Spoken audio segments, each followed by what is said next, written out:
The following program is rated TV MAL. It contains strong language and is intended only for mature audiences.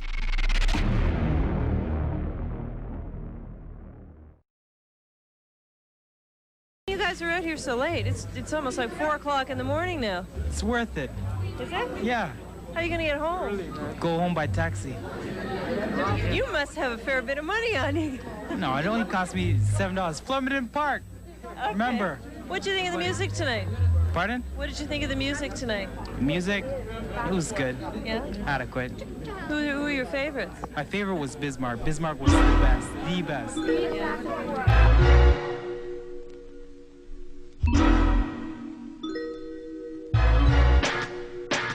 You know what it was? He was quiet. I think I wouldn't say he was an introvert, but he was quiet. I think he was quiet because he was so used, that's the niche that he had, even when we were younger, because he would observe. And when he would observe, knowing Biz the way I know him now, that was his way to saying, okay, this is how I gotta adapt to this environment. Biz had just got a production deal, so he was looking for artists. So Jeff was like, yo, I know this nigga named IU. I used to see Biz all the time, and I'm like, because he had the hat Biz. That's how we knew who he was. Everywhere he went, he had a hat that said Biz, or a shirt that said Biz. Really? I just was looking at the nigga, like, cause he came to the crib, like, he was asking me, like, how many songs I got at that time, and just asking me questions and all that. You know?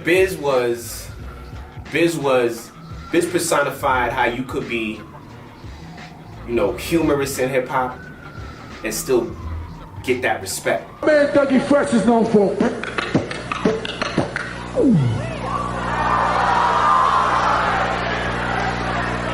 Fat Boys is known for.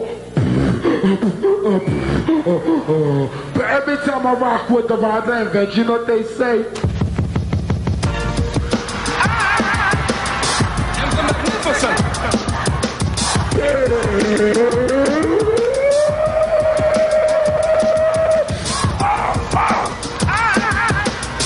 I'm the magnificent. I want you. Everybody get out these seats and throw your hands in the air. You ready to rock with me? Come on, everybody. Just throw your hands in the air. Hip-hop Rodney Dangerfield to a certain extent without the sexual connotations, because he wasn't a sexual narrative. He didn't have any, corruption in his lyrics. It was all about the music, a life experience, hardship. I think Biz Markie brought like the fun element. Nobody beats the Biz.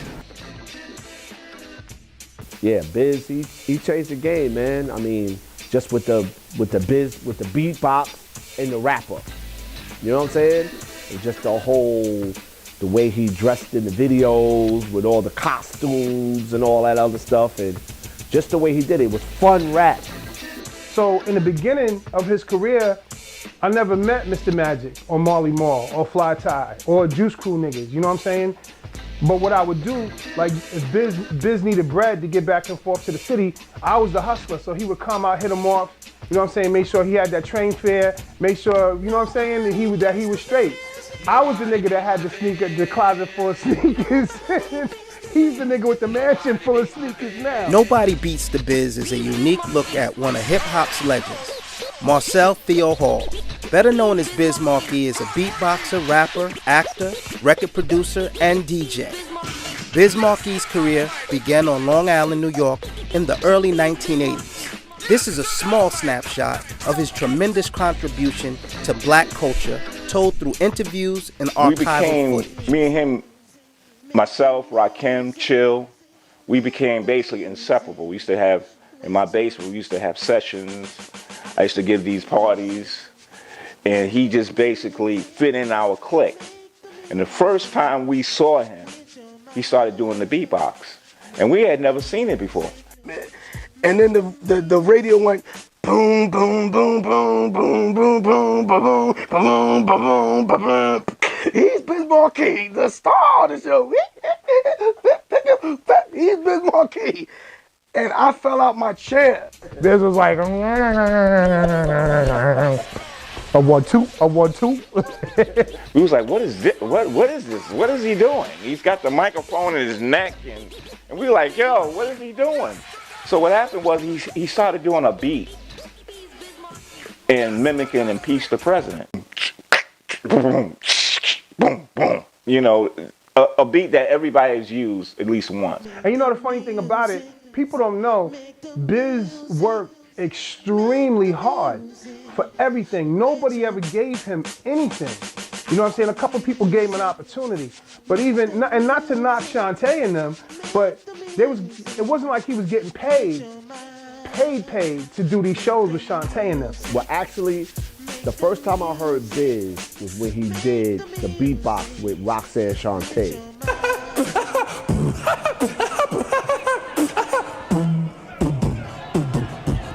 I'm Shantae and the rhymes of death.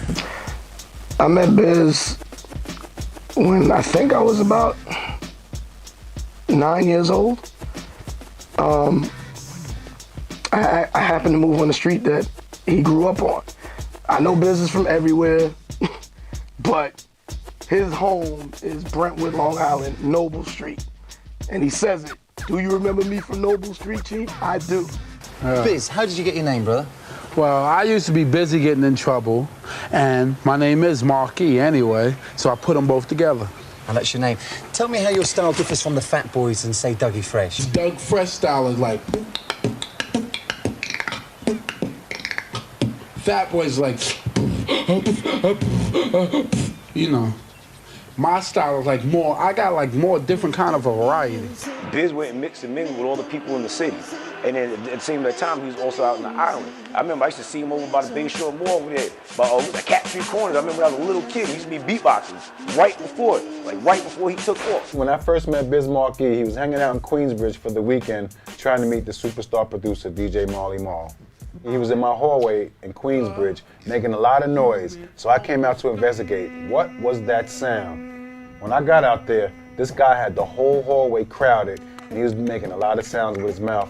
That was very, very different from a lot of the beatboxes that I was hearing on the radio and on records. Hello, my name is Biz Markie. And I gotta tell you, when I first met Biz in that hallway and he did the I was sold. Speaking rhyme at the same time. And so finally, he gave me a mic, and that's when I made up Roxanne's Revenge, and I became the first member of the Just Group. I was doing a record for 6 months without having a record, traveling around and things like that. And then next came along Biz Markie. I was in Queensbridge and I met Marlon, and the way I met Marlon was I was on his staircase and I was doing a beatbox to these girls, and it was my man named Phil. And he came out and said, "What's that? What is that?" He thought it was just somebody banging on something, and he saw it was me. And I was determined and devoted, and I stuck with it, and I stuck with Marlon, and he stuck with me. Criticized people, you know, not seeing the value in you, judging a book by its cover. I think that he became he's like a conscious of hip hop to a certain degree, not from a black nationalist standpoint, but from a human perspective. You know what I mean? Here you are, a guy who, for all and most intense parts, for all intents purposes, would have been teased, would have been bullied, would have been picked at. You know, other artists in the genre could have disrespected him lyrically. He wasn't like a crazy lyricist, but he could put a song together and he could make you come into his world.